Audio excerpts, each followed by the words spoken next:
तुम्हारा सौभाग्य होगा। यहां गंदगी मत फैलाओ। ये प्रियाजू का महल है, यहां जो भूल चूक से गंदगी फैला देते हैं उसको साफ कर दो। बड़ी कृपा होगी आपके ऊपर, बड़ी कृपा होगी यदि ऐसा आप करेंगे। पर वो देहाभिमान नहीं करने देता, धूल लग जाएगी। जो तुम्हारे कर्मों की धूल धूल चटाने के लिए तैयार है, उसको मिटाने के लिए ये ब्रज धूल है। जैसी भट्ट धूल धूसर तन ये आशा और धार। बड़े वो महान भाग्यशाली हैं जिन्होंने ब्रजरज के द्वारा समस्त कर्म बंधनों को छिन्न भिन्न कर दिया है। ये जल्दी समझ में नहीं आएगा। ब्रजरज लगाने की हिम्मत नहीं पड़ेगी पापात्मा को। देखते हैं कि अगर ऐसे हुआ भी तो ऐसे ब्रजरज लेकर ऐसे लौटने की, लगाने की, ये बहुत महापुरुषों के गूढ़ वचन हैं। रज का जरूर सेवन कीजिए, बहुत प्रार्थना। ये अमूल्य, समस्त ब्रह्मांडों में कहीं भी ब्रजरज की समानता करने वाली, कहीं की रज की महिमा नहीं कही गई, ब्रजरज की महिमा वर्णन की गई। स्वयं श्री भगवान 1 वर्ष तक शास्त्रों वचनों का रूप धारण करके संपूर्ण ब्रज 84 कोष की रज का स्वाद लिया। जब ब्रह्मा जी ने अपहरण किया तब भगवान ही स्वयं बछड़े बने। ये रज बहुत अपार करुणामयी है। सोहनी लगाने से स्वाभाविक ही रज का अभिषेक हो जाता है। और प्रिया जो देखती कि मेरे महल की टहल कर रहा है, बहुत कृपा होगी। संपूर्ण वृंदावन, संपूर्ण ब्रज हमारे प्रभु का निज घर है, निज घर है। कहीं भी सोहनी लगा रहे हो तो प्रभु के घर में लगा रहे हो। अम्बरीश जी और दुर्वासा जी, अगर साधना में देखा जाए तो दुर्वासा की समानता कदापि त्रिभुवन में कोई बिरला ही कर सकता है। अम्बरीश जी की तो बात ही जाने दो। अगर साधन पक्ष में देखो तो दुर्वासा जी, और समर्पण पक्ष में देखो तो अम्बरीश जी। अपने हाथ से सोहनी लगाते हैं, अपने हाथ से पोछा लगाते हैं, चक्रवर्ती सम्राट होते हुए भी। तो सुदर्शन चक्र उनकी रक्षा में है और उनको पता भी नहीं है। दुर्वासा जी दूर्वा रस पान करते हैं, केवल वलकल की लंगोटी लगाते हैं, 60-60 हजार वर्ष की समाधि धारण करते हैं। कोई साधारण महात्मा नहीं, लेकिन कहीं ना कहीं साधन पक्ष का बल है।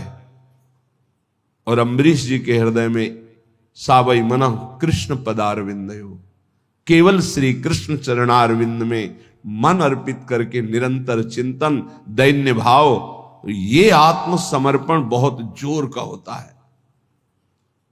इस सोहनी लगाना, प्रभु के लिए पोछा लगाना, ये बहुत बड़ी बात है। देहाभिमान इसी से गलित होता है। कुंजन को नित डोलिबो दीजो, दीजो भोर बुहारी। रोज हम सोहनी लगावें, कहीं ना कहीं लगावें। एक नियम बना ले थोड़ा सोहनी लगाने का। अपने लोगों को का नियम था, पूरा हित धाम को करते हुए परिक्रमा मार्ग मदन टेर के सामने तक ऐसे पूरा साफ कर, पद गुनगुनाते हुए जो सोहनी लगाने में सुख मिलता है ना, अलग अलग स्वाद होता है भजन का। जैसे एक ही खोए को बहुत प्रकार से हम स्वाद लेते हैं, कुछ पेड़ा बना के, कुछ लड्डू बना के, कुछ उसी खोए के विविध प्रकार की मिठाइयां बनती। ऐसे ही भजन का विविध स्वाद है। माला लेकर एकाग्रता पूर्वक जप करना, सत्संग सुनना, सोहनी पोछा लगाना, भगवत सेवा करना, साधु सेवा, ये विविध प्रकार से उसी भगवदानंद का रसास्वादन है। श्री भोरी सखी जी कहती हैं, प्रिया जो ऐसी कृपा करो कि ब्रज में वास मिले, वृंदावन वास मिले, और आपके कुंजों में रोज सोहनी लगाने का सौभाग्य मिले। ये संपूर्ण वृंदावन ब्रज ये कुंज निकुंज है। कोटि प्राण नित बारी बो दीजे, देखत चरण छटारी। वैसे तो मुख्य 5 प्राण हैं और 5 प्राण सहायक है, तो 10 प्राण कहे गए हैं। लेकिन अगर करोड़ों प्राण होते और न्योछावर करते, उस न्योछावर के बदले में श्री जी के गोरे चरणारविंद को एक बार देखने का सौभाग्य मिलता तो सस्ता सौदा है। प्राण दिए यह प्रेम न पइए, क्योंकि श्री जी के चरणों से प्रेम प्रवाहित होता रहता है। सत्प्रेम सिंधु मकरंद रसौग धारा, प्रेम धारा गोरे चरणारविंद से ही प्रवाहित हो रही है, प्रियाजू के चरणों से। लालजू का प्रेम ही प्रियाजू है। इसलिए एक रसिक महान पुरुष ने कहा कि श्री कृष्ण का प्रेम बिना प्रियाजू की कृपा के मिल ही नहीं सकता। उन्होंने विनोद में कहा, श्री कृष्ण के पास तो प्रेम है ही नहीं, वो तो प्रियाजू है। तो एक उपासक ने प्रश्न किया आके हित धाम में कि उन्होंने ऐसे कैसे कह दिया। हमें बड़ी जलन हुई कि श्री कृष्ण के पास प्रेम ही नहीं है। तुमको शब्द बोलिए, आप वही शब्द बोलिए जो वो बोले हो, क्योंकि आप मिलावट कर दोगे तो अर्थ नहीं निकल पाएगा। वो जीव के तो शब्द वो बोले, तुमको देखो उनके शब्दों में झांक के देखो क्या कह रहे। श्री कृष्ण के पास तो प्रेम नहीं, क्योंकि श्री कृष्ण का प्रेम तो मूर्तिमान प्रियाजू के रूप में विराजमान है। तो बिना प्रियाजू के चरणों की आराधना के प्रेम कैसे प्राप्त हो जाएगा? क्योंकि प्रेम रूप तो सांद्रानंद घन प्रेम मूर्ति किशोरी, ललित रंगीली गाइए ताते प्रेम रंग रस पाइए। प्रियाजू कोई और थोड़ी है, लालजू के हृदय का प्रेम जब रूप धारण किया तो लाडली जू के रूप में हुआ। कोटि प्राण नित बारी बो दीजे, देखत चरण छटारी। जैसे जो केवल श्री कृष्ण उपासना में अभी प्रवेश नहीं पाए हैं पर भक्ति करते हैं, वो जब सुनते हैं कि लालजू मोर मुकुट पधराते हैं श्री जी के चरणों में, तो हमने देखा वो चूंकि अभी प्रारंभ है उनकी भक्ति का, तो भगवान ऐसा कैसे कर सकते, भगवान कैसे ऐसा कर सकते। ठीक है, लेकिन प्रियाजू तो लालजू तो भगवान है ना, भगवान ऐसे। यही है तुम्हारी प्रारंभिक दशा जिससे तुम नहीं जान पा रहे। अरे वो सेन नाई के लिए राजा के चरण चापने पहुंच गए, वो अपने भक्त के लिए सारथी बने बैठे हैं, वो अपने भक्त की मल भरी लंगोटी धो रहे हैं, वो प्रियाजू के चरणों में महावर लगावे तो कोई आश्चर्य की बात है? अरे प्रेम समुद्र प्रभु अपने प्रेम का दुलार कर रहे हैं, तुम्हें आश्चर्य लग रहा है? किंचन मात्र किसी भक्त में प्रेम आ जाता है तो मेरे प्रभु हाथ जोड़े उसकी सेवकाई के लिए खड़े रहते। भक्ताधीन मन पूज्यो भक्ता नाम भयंकर। कैसे कैसे समझोगे? थोड़ी सी प्रीति आ जाए तो जहां मेरा भक्त चरण रखो वहां रखूं मैं हाथ, पीछे पीछे मैं फिरूं, कभी न छाणू साथ। फिर वो प्रियाजू के चरणों में माथा रख दे, कौन आश्चर्य की बात है? नंददास प्रभु छवि बिलोकत प्रीति के प्रतिपाल, चापत चरण मोहन लाल। कोटि प्राण नित बारी बो दीजे, देखत चरण छटारी। इतनी आस पुजावहु प्यारी, भोरी बलि बलिहारी। दीजे मोहि ऐसो बास ब्रज माही, जुगल नाम को भजन निरंतर, और कदम बन छाही। दीजो मोहि ऐसो बास ब्रज माही। हे प्यारी जू, ऐसी मेरी आशा है और आप अत्यंत कृपालुता दयालुता की समुद्र हो। मेरी आस पूरी करो, मैं आपके गोरे चरणारविंद को देख पाऊं, आपकी परिचर्या में रहूं, युगल नाम जप करूं और वृंदावन की वीथियों में आपका सुमिरन करते हुए, नेत्रों से आंसू बहाते हुए, रज अभिषिक्त होकर अपना जीवन व्यतीत करूं। श्रीपाद प्रबोधानंद जी महाराज कह रहे हैं, भाई बहुत भोग लिया है, बहुत जन्म भोग लिए हैं, एक बार मेरी प्रार्थना मान लो तो आज तक तुम्हें जो शांति और विश्राम नहीं मिला वो मिल जाएगा। भ्रातर भोगा सुभुक्ता का इहि न भवता नापि संसार मध्य। ए भाई, तुम्हें पता नहीं कि तुमने क्या क्या भोगा है, बहुत कुछ भोग लिया है, सब भोग लिए हैं। काकभूषुंडी जी को भगवत प्रसाद से शास्त्रों जन्म की स्मृति है। शास्त्रों जन्म क्या, शास्त्रों युगों की स्मृति है। कई बार उनके सामने कलयुग आ चुका, कितनी बार चतुर्युगी व्यतीत हो गई।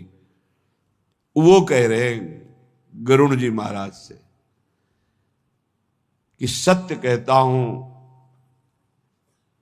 हे पक्षीराज हरिवाहन, आपके सामने सत्य कहता हूं, कोई ऐसा कर्म नहीं जो मैंने किया ना हो, कोई ऐसा भोग नहीं जो मैंने भोगा ना हो, लेकिन आज मुझे जो भगवान की स्मृति में सुख मिल रहा है वो किसी में सुख नहीं मिला। सब कुछ करके देख, वो अनेक जन्मों की स्मृति से सब देख रहे हैं। सकल कर्म कर थके गोसाई, सुखी न भयो आज की। आज जो मैं भगवान श्री राम की पावन चर्चा करता हूं, उनका नाम जप करता हूं, उनके ध्यान में मगन रहता हूं, इससे बड़ा सुख मुझे किसी भी साधन में, किसी भी भोग में, किसी भी कर्म में नहीं मिला। श्रीपाद कह रहे भ्रातर भोगा सुभक्ता, खूब भोग लिए, तुम्हें याद नहीं है। जैसे कई बार हमने स्मृति दिलाई कि 9 महीने मां के गर्भ में इसी जन्म में रहे, कुछ याद है? 1% भी याद है तुम्हें? ज्यादा समय नहीं हुआ, कोई 50 वर्ष, कोई 40 वर्ष, कोई 30 वर्ष, 25 वर्ष, ऐसे सब बैठे हो। आप विचार करके देखो कि ज्यादा लंबा समय नहीं गया, इसी जन्म की बात है। कि आपको याद है कि मां के गर्भ में तुमने क्या दुख भोगा? 100 में 1% याद है? नहीं याद है, फिर पीछे जन्म की क्या जानोगे? ना भवता ना पे संसार मध्य, इस जगत में ना तुम कभी सुखी हुए हो ना सुखी हो पाओगे यदि भजन नहीं करोगे। देखो, जब बच्चापन तो सिखाया जाता है खूब बढ़िया पढ़ो लिखो, धन कमाओ, ऐसे योग्य बनो, बढ़िया है। कभी अध्यात्म नहीं सिखाया, कभी नाम जप नहीं सिखाया, कभी ये बैठ के नहीं सिखाया कि बड़ों का आदर कैसे किया जाता है, कभी ये नहीं सिखाया कि मनुष्य जीवन का लक्ष्य क्या है। अब वो पढ़ाई लिखाई में गए, व्यसन सीख गए, व्यभिचार सीख गए, अच्छी नौकरियां पाई, पैसे हैं, और फिर घर में आकर के उन बूढ़े माता पिता को जो चलने लायक नहीं है, दरवाजा बंद करके वैसी दुर्दशा करते, मारते हैं, पूछो मत। जब ये दृश्य देखने को मिलते हैं ना, तब लगता है भगवान कृपा करो इन माता पिता को जो अपने बच्चों को शिक्षा नहीं दे रहे हैं कि धर्म किसे कहते। तुम समझते हो ये धन कमाने लायक बन जाएंगे तो तुम्हें सुखी करेंगे, ऐसे जैसे जानवर को मारते हैं ना क्रूर कर्मा लोग, ऐसे बूढ़ी माता को मारते हैं, पिता को मारते हैं, पूछो मत। तब लगता है ये जानवर पैदा हुए हैं, ये मनुष्य रूप में पशु पैदा हुए हैं। पशु क्या, राक्षस है। माने मात पिता नहीं देवा, साधुन ते करवावें सेवा, जिनके ये आचरण भवानी, भगवान शंकर कहते निश्चर सम जानो प्राणी। निश्चर कहते राक्षस को, वो राक्षस है। तुम अपने संतानों को राक्षस मत बनाओ। ये जो केवल तुम मात पिता बाल कहीं बुलावे, उधर भरे सोई जतन सिखावे, तुम राक्षस बनाने की चेष्टा कर रहे हो। बहुत सज्जन बेटा एक आया था अभी 2-4 दिन के अंतर्गत एकांतिक में, उसने कहा मेरी माँ कहती कि तुम्हारा मोबाइल तोड़ देंगे यदि तुमने सत्संग सुना। मेरा बाप कहता है कि तुमको हमारी कसम है यदि वृंदावन गए। यही बच्चे जब सतमार्ग से विमुख हो जाएंगे और शराब पीकर घर आएंगे, तब तुम्हारी पूजा करेंगे, तब तुम्हें अपनी कसम ध्यान आएगी कि अगर ये वृंदावन जाता, साधु समागम करता, तो आज लातों से न मारता, आज ये मेरी दुर्दशा न कर। चीख रहा है, क्या है? भ्रातर भोगास भुक्ता, भुगतोगे, ये जो कर रहे हो कर्म में भुगतोगे।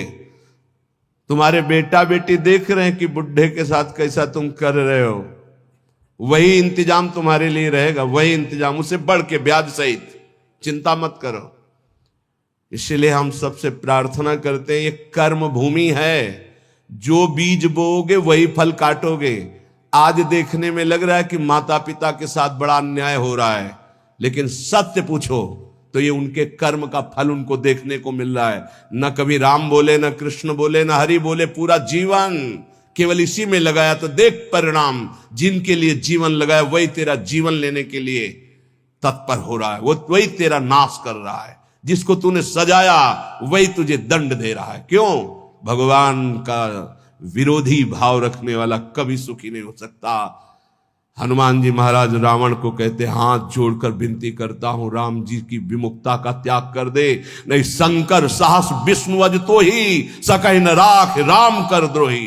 मैं सभा में कह रहा हूं, ये हजारों हजारों ये भगवत स्वरूप महापुरुष भी तेरी रक्षा नहीं कर पाएंगे, तेरा विनाश हो जाएगा यदि तू भगवान से विमुख रहेगा। हे भ्रातर भोगा सुभुक्ता की न इव भवता नापि संसार मध्य। संसार के बीच में तूने क्या क्या नहीं किया, बहुत से पाप किए, बहुत से भोग भोगे। अब बुद्धि ठिकाने लगा लो, सावधान हो जाओ। अभी सब मिटा सकते हो, सब गलतियां मिटा सकते हो, अभी बहुत अच्छे बन सकते हो, अभी भगवत प्राप्ति कर सकते हो। पूरा जीवन गलती करता रहा, जामिल अंतिम में नारायण निकल गया तो भगवत प्राप्त हो गया। अपना पता नहीं कब अंतिम, अब सुधार लो। अगर हमारी आवाज आपके कान में पहुंच रही है, चाहे ऐसे समक्ष बैठे हुए या यूट्यूब में, आपके माता पिता कैसे भी हो, हमारी प्रार्थना है, यदि वो वयोवृद्ध हैं, चलने फिरने में असमर्थ हैं, तो पहले समझ लो उनकी बुद्धि भ्रष्ट हो गई है। तुम्हें मानना पड़ेगा। ये भ्रष्ट का मतलब होता है स्थिति से गिर जाना। अब वो ठीक नहीं बोलेंगे, वो आपको गाली देंगे। आप घी चुपड़ी रोटी सब्जी दाल सब देंगे, फिर भी वो आपको गाली देंगे। आपके रिश्ते नातेदारों से आपकी निंदा करेंगे, पर आप उनकी इस बिगड़ी हुई बुद्धि का रोष पूर्वक अनुगमन करते हुए उनको पीटना, उनको मारना, ये आचरण मत करें, क्योंकि उनकी कर्मानुसार बुद्धि बिगड़ चुकी है। अब अपने कर्म आप मत बिगाड़िए, वो आपके भगवान हैं, सच्ची मानिए उनमें भगवान बैठे हुए हैं। ऐसे असमर्थ माता पिता को भगवान की तरह दुलार करोगे तो तुम सदैव श्री संपन्न रहोगे, लक्ष्मी तुम्हारे घर से नहीं जाएगी।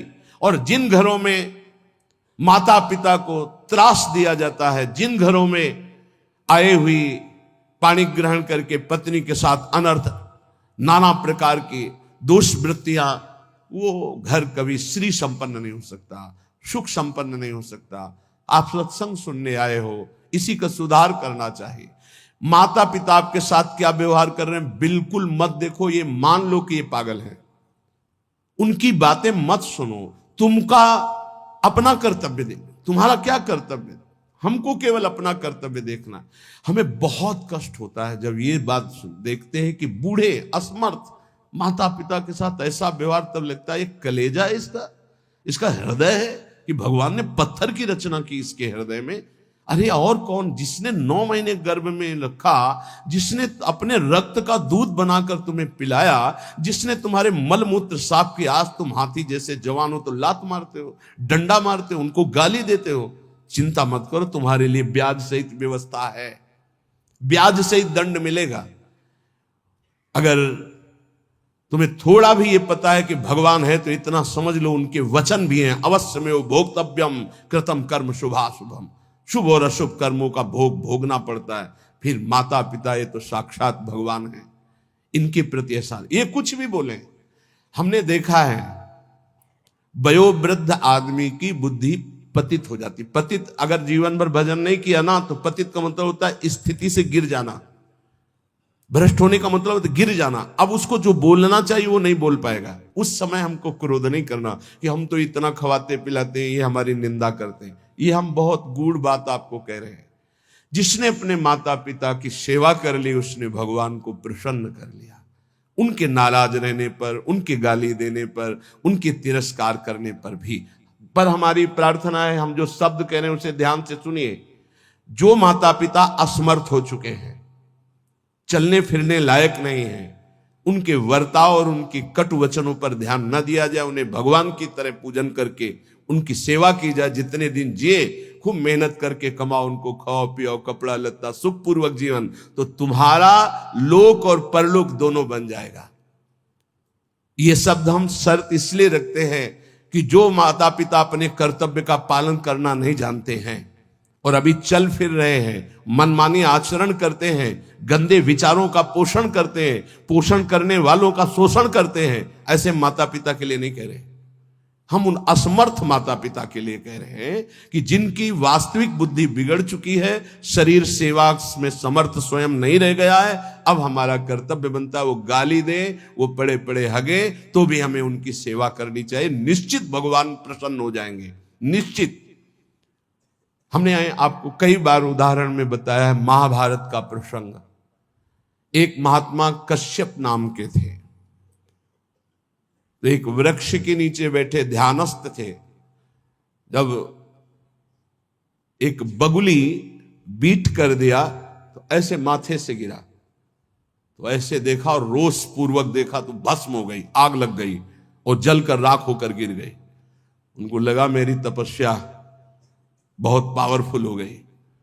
एक घर में गए, भिक्षामदेहि, एक साध्वी, भगवत भावपरायण, पति को भगवान मानने वाली पतिव्रता देवी निकली, प्रणाम किया। ब्राह्मण कुछ क्षण रुकिए, अभी मैं आपको भोग लाई। जेव ही वो घर गई तो दूसरे दरवाजे से उसके पति आ गए। बिल्कुल ध्यान से सुना। अपने पति को साक्षात भगवान मानना, अपने पति की ही आराधना में तन्मय रहना, ये पातिव्रत बड़ा महान धर्म है।